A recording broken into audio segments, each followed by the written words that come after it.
Obinwannem Global Radio. Ịkwalite njirimara na omenala ndị Igbo. Obinwannem Global Radio. Ijikọta omenala na ọdịmma ndị Igbo.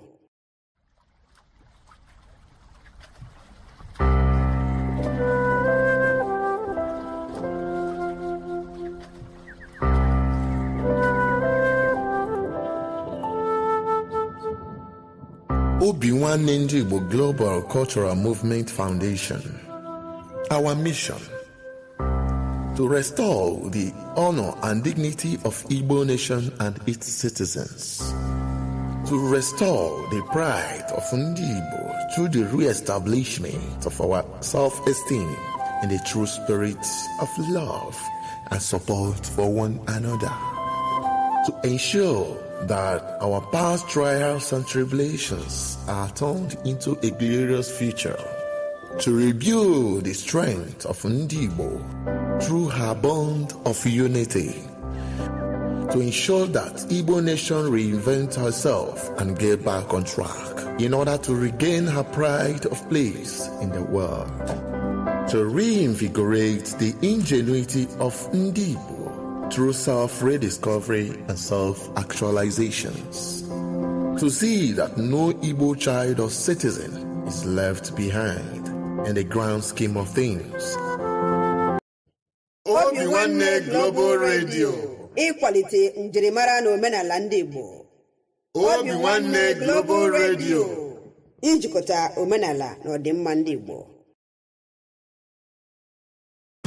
With over 87 million people living in extreme poverty in Nigeria, corruption and poor governance only worsen the situation. That's why Caregivers International Corporation, an American-based organization, is committed to making a difference. We prioritize helping the poor and vulnerable in the 5 Igbo states: Abia, Anambra, Enugu, Ebonyi, and Imo, providing aid to those in need, empowering youth through development programs, and promoting accountability in governance. We believe that those in power must be held responsible for their actions. That's why we'll take any governor to the highest court of law if they abuse their power or engage in corrupt practices even after they've left office. Join us in our mission to create positive change. Follow us on Facebook, X, formerly Twitter, YouTube, and Telegram at Caregivers International Corporation. Together, we can build a brighter future for the vulnerable populations. Signed, Chief Daniel Chika, Chairman, CEO, Caregivers International Corporation.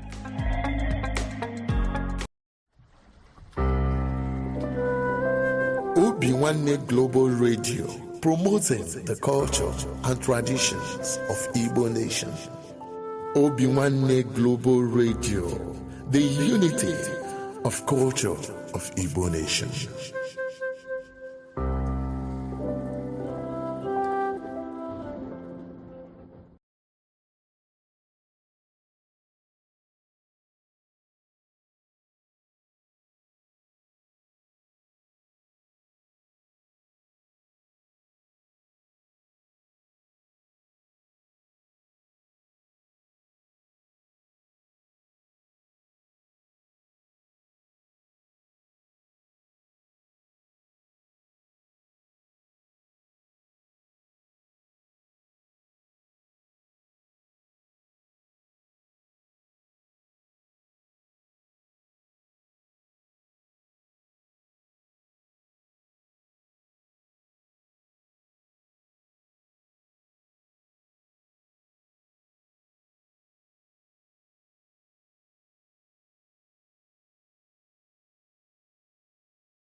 My dad no when knows ya. No yeah, ụmụnnem ekelekwana m n'ọzọ.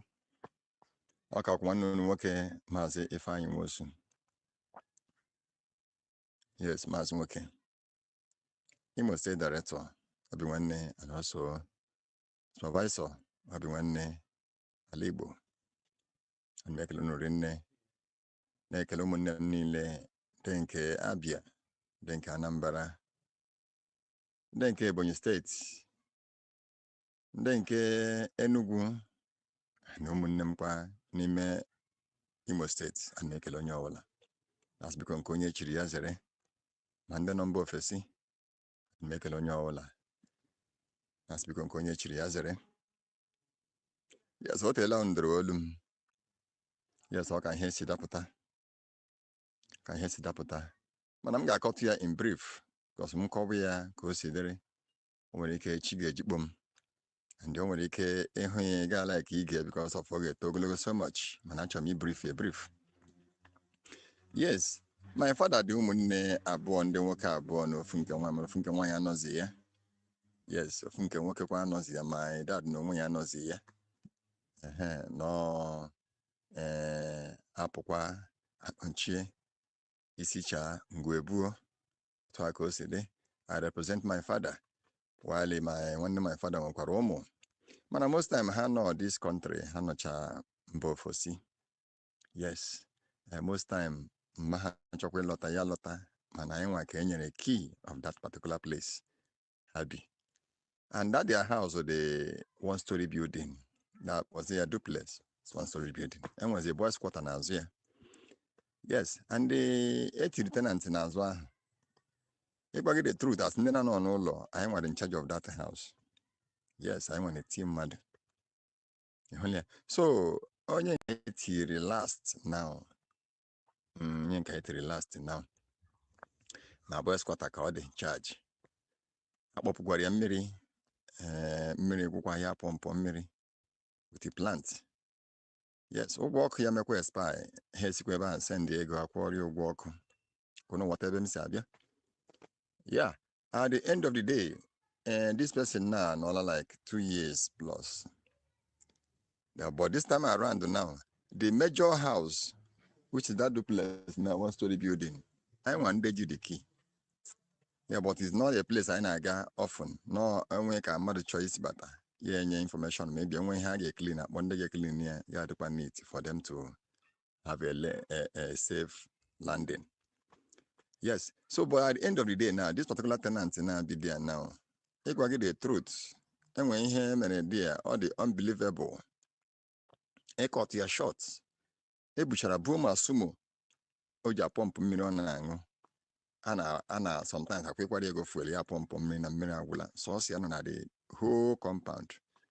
So no gaba that particular one-story building, which no one has says there, but there. No, na boys quarter corner. But at the end of the day now, this person now goes to penetrate into that main house. We build the whole thing of that house from A to Z. You can manage house when like ebe 7 rooms or maybe 5, 6, 7 rooms. This guy build the whole foams not there. These foams are just ordinary foams. This foam they make your mocha, original foams, 7 good foams. Come foams not China, 12 inches foams. You bought the whole foam from A to Z. Yes, bought the whole fridge at the other house. Almost 3 fridges not there. The standing fridge and the deep freezers. Obru hancha from A to Z, 3 of them. Obru gas cooker, Boma cylinder.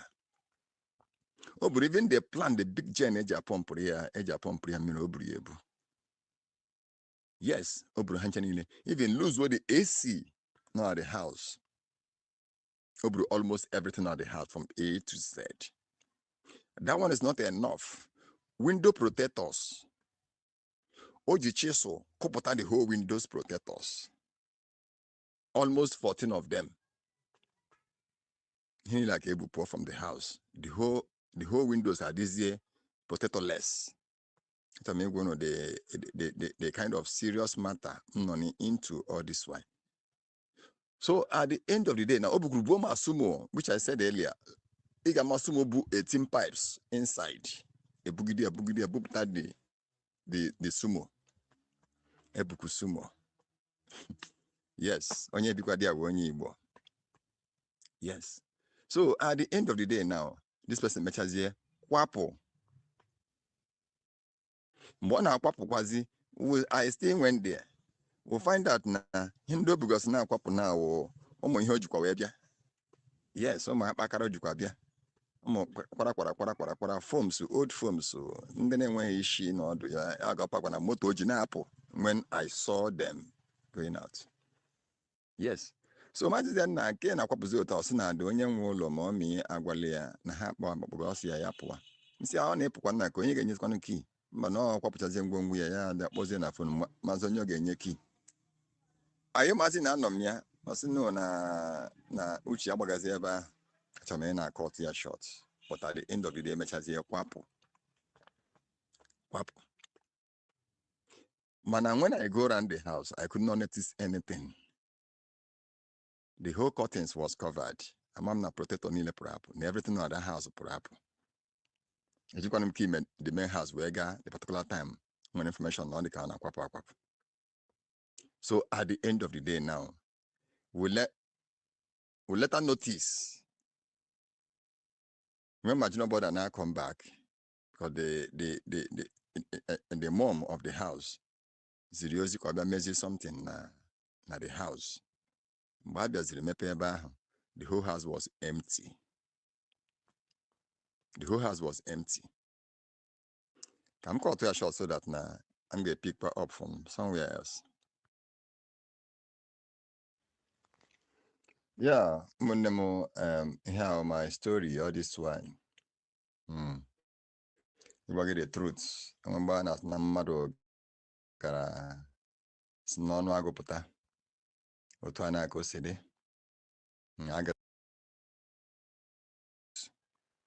So immediately, yeah, but the son of the man with the house, which is my cousin. The person have to now call me. Say more because I'm aware on all. My junior brother no on aba. I just is the lota. Call me around all the thing where I notice the henneman. Yes. So notice when here na ya was onye ga na phone was onye nke akpọzie m na phone na agwa m. Lekwa ihe asị me na I'm aware of this thing. Nsi ya mere ebe. That's not the whole thing none of the house. From A to Z. Master no watch now something like that is impossible. How can the whole thing like here and like here and na get people from the house? Are they possible? I was like, no. But was imaginable on a phone. Ya wona oge ekwe phone n'ọkụ. Mecheweze n'abalị ya lọta. Nsị na kedu ihe nwa our uncle na-ekwu. Ya sị na oge na ọkwa eziokwu ka ọ na-ekwu ihe a. Sị ka agago there. But hapụ na chi ejiko. In the morning ka agazie ka ama ihe na-eme. I went there in the morning. I found out that this is truth. Everything in the house now, the house will be empty from A to Z. Hindango say now we hinde buna the house. 7 phones, 3 fridges, gas cooker, plus cylinder, plus ACs, plus fans, plus a lot of things, plus protectors nearly couple from there. Yeah, we know the truth. Now, my people now. Onye nwe the house now. I want the key of that building. Tenant popular. So the building now, I want access to it because Nigeria is speaking. When we onye ejige si nenwe here, yeah, the possible all these things. Pupia, yeah, po. So that is the matter. I'm not into all this one. Yes, but stay na chuko kabiama. Stekwana maybe ike nke onye anyị. I was trying to zero my mind na onye mere ihe this tenant. So I begin to look for him. I begin to search. As God may have it. One day I see him somewhere. Yes, though we are in my custody. At least like 6, 7, 8 days come on with me. With hard torture and everything. But after a day, I confessed the whole thing with some people. My brothers, my sisters, this is what happened. Yes, this is what happened. And the ewepụ na ahụrụ ya, na ahụrụ this particular person now. There's no how anybody could have believed no tenant mere ihe. Ọ gara okwu onye jiki, mana obi dị aghụghọ. I go may have it. Now maybe dozi ọrụ. They were somewhere. Kụọ ya ịga. Ọ na-akpọchi, and I begin to look for them. And the men call him Madogama because of when I one day I have official on call up. I begin to trace. Mama addresses on Abo. I went to almost 4 villages to recover all these things. Yes, to recover all these things. I very far, deep villages, inside villages, which I don't know. When they road there, at the end of the day, maybe a way fracas there, and when they came a West no, they have. But then I got them, may have it. All these things gradually, I recover all of them, almost all of them. The protectors are couple. Then go na bakara. Then ga ndausa bakara bruiserinda. Man go mmadụ, which he confessed, because all no blame he must confess.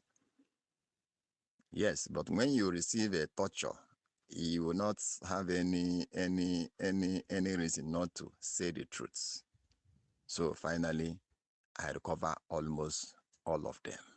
So on that na bakara, we have not recover. And some pots, new pots or na bakara, we have not recover. Yes. So I really thank Chukwu Kabiama. All these things now take a long time, weeks to recover. Yes. So ekele mo onye ọbụla asị m na ebe iwe si na-eweta m na mụ bụ onye n'ime anyị niile ndị Obinwannem here na nnukwu olu m almost all the time. At least I'll go private chat. Onye isi ele nke na-emezada anụzi olu gị. Enwere also Amaka last week, yes. Onye m chat based on any depend on my attention. See, okay, soon I will come in. So when I make a little here with him gabigara all this while. Yes, and the to recover all these things. The Kamadi Banime Onwago Pota. Take a lemonat na tag Amarolama. Then I had to Kabiama. You say, yeah, Munemo how my story all this while. You will get the truth. I'm going to Namado Gara Snono Agopota. Otuana go city. I got them deep to recover all these things. And I thank God that I still come back with life. Yes, with life. I still come back with life. So I make a ununile, make a umami bonile, bonile, and make a luna. Yet I make a lonya. Nasina, I got dronyo lama. I got dronyo lama. And make a luna. Now say, because zero no nile. Yaga zero no nile. Yes, yaga zero no nile. Nasina, Oga maro mami bonile ma. Oga makwanu mo Obinwannem ma. Onye si ana make legi ya wa ebo si an make legi. Make lekwa ge mazi kiru ka former. Yes, from London Kisaga. And make legi. Anukwana molugi, anukwana mbe injure SM. Anudodi. Na hukwa akage.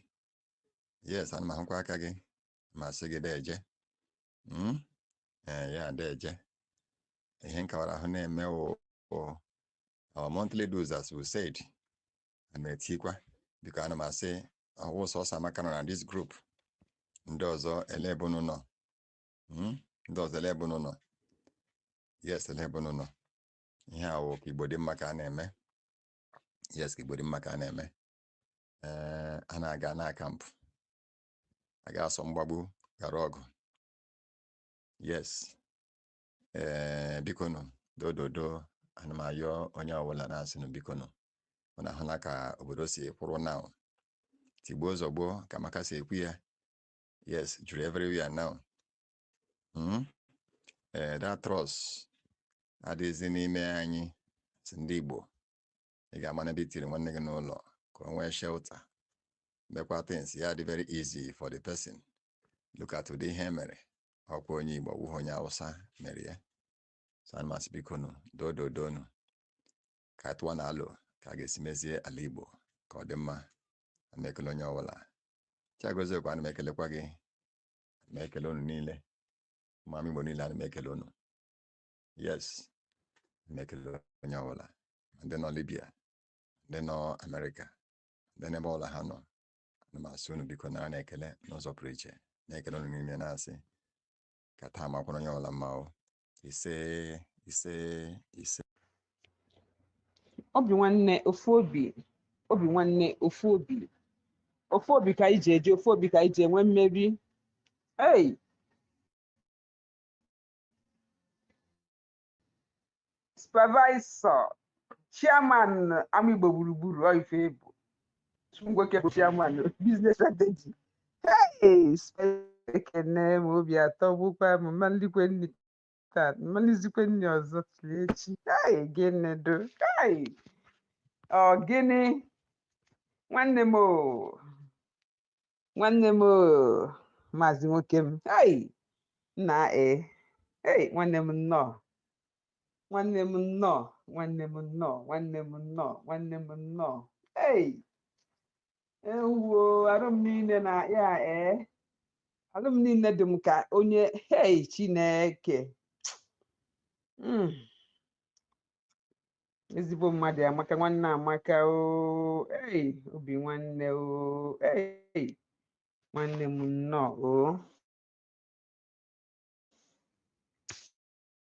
No, we really missed you. No. No. Hey, no. Hey, and I thank for everything. No, nah. There you go. Hey, I can do this and never what you cool.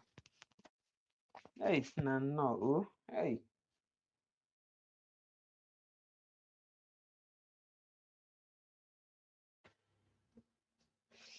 Hey, Chineke.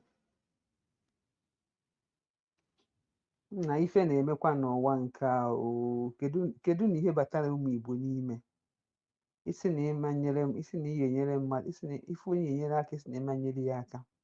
A sị gị na afọ ajọ ka nwoke afọ. Obinwanne Global Radio. Ịkwalite njirimara na omenala ndị Igbo. Obinwanne Global Radio. Njikọta omenala na ọdịmma ndị Igbo. Hey! Chineke, kwenye ka ụfọdụ ya bụ onye afọ onye nyere aka eto halapụ onye anwa. Na sometimes ha abụzikwa the best yo. Sometimes ha abụzi the best. Mana ụfọdụ ihe ndị mmadụ na-eme abịago mechisiela ụfọdụ ụzọ. Ifuzikwa onye nwa bụ ndị ezigbo ya. Egwu a na-atụzikwodu gị. Because ịmarọ Luto experience onye ha nwere mbụ. Kedu onye anyị emere ife a na-emere this baga? Ndị mmadụ a nwere ike itrace eketa mfụ na onye Fulani mụọ ya. Onye Fulani nwere ike bụrụ nna ya. Ọ mụ gwa anyị. Itrace esenta ka etrace miya jo omibao ịmagofu. Ifu na onye a abụsịrọ ọbara Igbo adọsịrị ya n'Igbo. Ọ bụghị fụlụ ọbara Igbo ka o ji eji mụọ ya. Ebe ibi esi ndị nwa ibi na befa esikwa ebe ha si na-ewenata gị ife ma ego n'ebe ka a na-eme akwụ ụgwọ ọkụ anaghị anya ụgwọ na enye ma ọ na-akwụkwụ sef matago mmiri ifufe ha onye ya etinyesi gị n'ụlọ kpọchie ebe niile kpọchie ma mmiri jee gobe mmiri outside. Ọ dịkasị asị ndị na-eme 1,000,001 and enwere ike n'iru ma n'iri chukwu ọ bụrụ ọrụfe ife ọjọọ. Yes, maka na onye nwe na-eke isi ka Chukwu afọ ajọ ka nwoke a maka nwoke a kpọrọ wee kpọchie nnọọ bụ ọhụrụ eje nwalụ n'okwe anyị na-eje na mbala agba mmiri Go and ekwulu onwe gị n'iru Chineke ọ bụrụ God will not count it as o mee ife ọjọọ because onye anwe ife onye nwe makwa ife oye ji ife wee mee. Mana you are in charge of everything. Ma ego mmanụ fuel iji apọmpụ mmiri na-eyuzu kwa nke fa na-ewetakwa ego ya. Man, the heart of man is desperate, wicked. Eziokwu. So for that 2 years, for that whole 2 years, what we used to pay them back is evil. This way, by vandalizing almost everything on that house.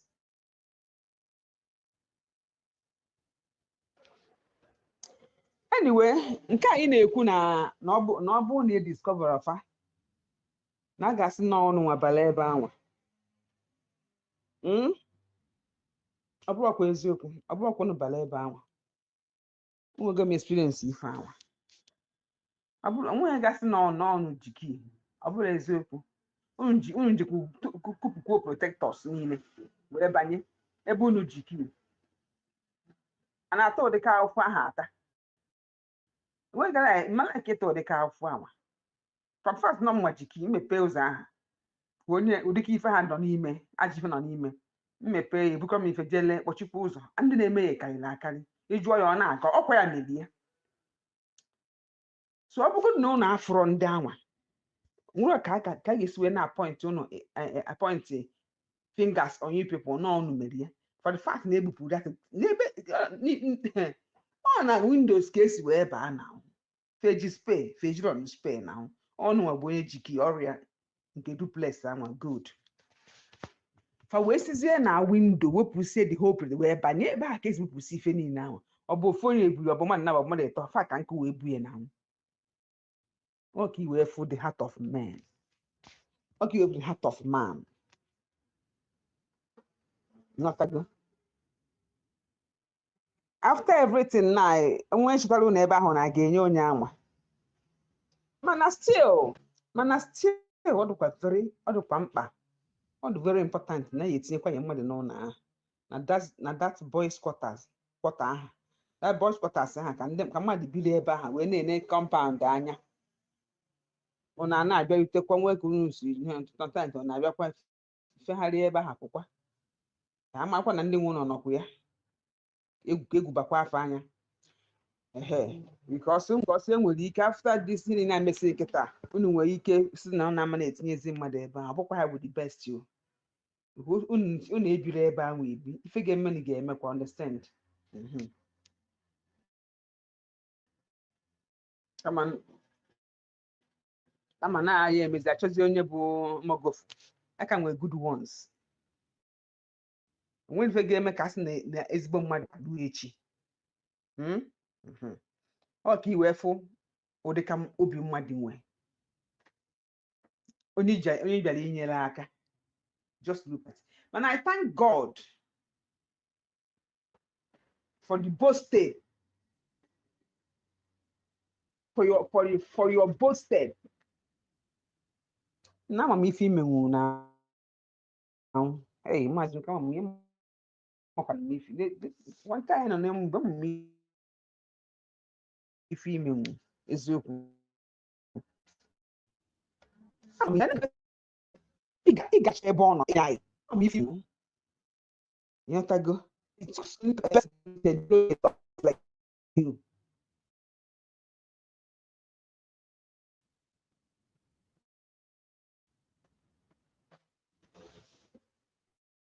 What I don't want ya Bob, only way basket him out. Yeah, Otibe mgbu if in escalate if any now if any one in anuzie fantain and also we kiss we could share everything. That one after the other. One after the other. Nkokwe yetoria. I want ya bulo team me poor police. If you police they will see, please by your police. They're all criminals, all those can nebu. I won't know about police.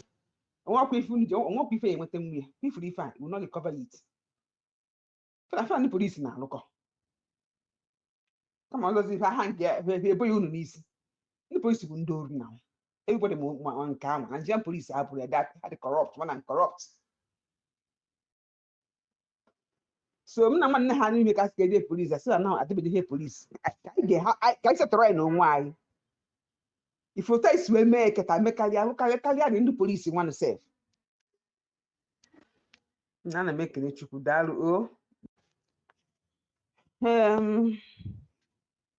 Supervisor, biko nwanne m biko do eziokwu m ewekwe n'iwe ihe ewekwa iwe nọ mmadụ ka ịbụ ihe ewekwa iwe nọ mmadụ ka ịbụ ọkwa ife ahụ anyị na-ekwu akwa na-ekwu ya ma mma mmadụ ka na-ekwu adị m ekwu sọnsọ onye ọzọ anyị ncha niile n'ebe a ọkwa obi nwanne anyị na-ekwu ka anyị nwee obi nwanne anyị nwere obi nwanne ana m ekwu ya anyị nwere obi nwanne anyị aka na wee nwee obi nwanne a na-ekwu maka ya anyị aka na wee nwee obi nwanne a na-ekwu maka ya nwanne m ewekwa n'iwe ọkwa ifuru ọ bụrụ na ọ bụ ife anyị ka ọkịta a sị m nnọọ n'ilu Chukwu na aja anyị Igbo ka m ji agwa gị ife a ọ bụrụ na ọ bụrụ ife anyị kwuru kịta eyibe di m uche na ụdịka ife a ọ ife a bụ ife na-agabiga amụrọkwa m ọ ya bụ ife ahụ anaghị ajụ ese nwanne bikos ọ bụrụ na ọ dị swanyị na anyị na-anakọta anyị apụta na ya na DM jụọ gị si ha afa otu isi ike anyị aka ama ife a mana ọ dị ụtọ ajụrụ ese anyị ada ajụ ese ịghọtago and uche m niile bụ na a sị m na o nwere ike ọ bụrụ na ọrụ ugbo ka ị na-arụ eziokwu niile o nwere ike asị m na ịbara ọrụ ugbo aịda na ebe ijere ịlụ dị iwu abụrụ na onye na-arụ ọrụ ugbo nwere ike ọwụ nọ na mbara bie ma ọ na-azụ nọ bie o nwere ndị na-aba n'ime agụ arụ ọrụ ugbo nwere ike sa nche ọtọ ife anụwa ka ife anụwa bụ ife oge nna eke na-asị ma ndị jere ọrụ ugbo ma ndị jere afịa nkọsịta okịta abụ ọrụ ugbo okịta abụ ọrụ ugbo mụnwasị na o nwere ike hei nna anyị Chineke kedu ụdị ihe bụ ife nke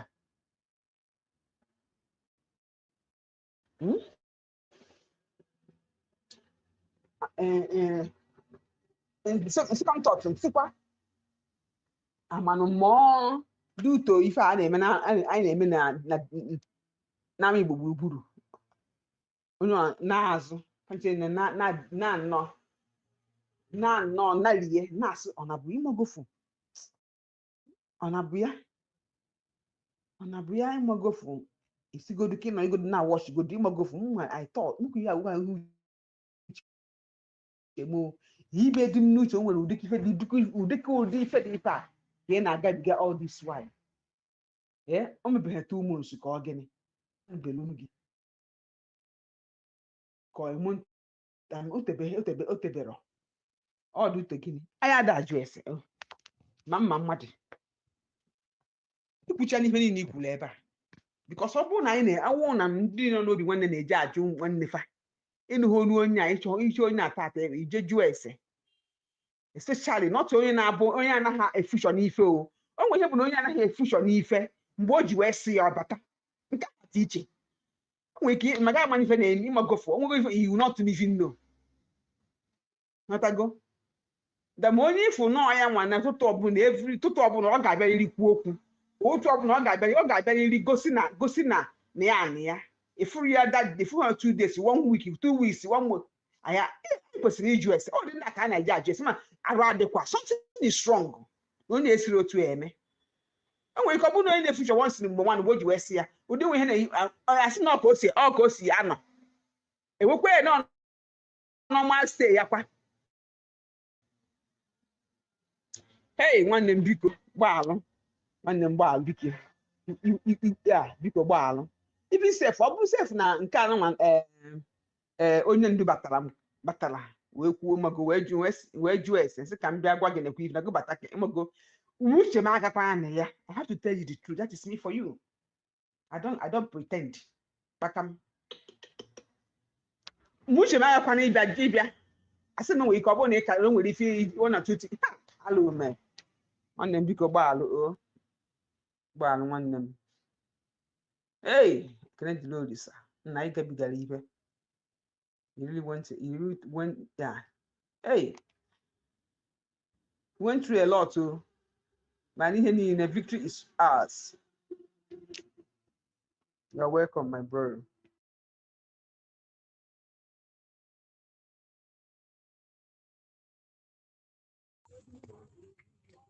Obinwannem ofu obi Ama Igbo Gburugburu ofu obi ka anyị ji aga ezigbo nwada Ojugo maka na bọgụ kelele m gị so bosi aga kelele gị so much yes ikwuchala ya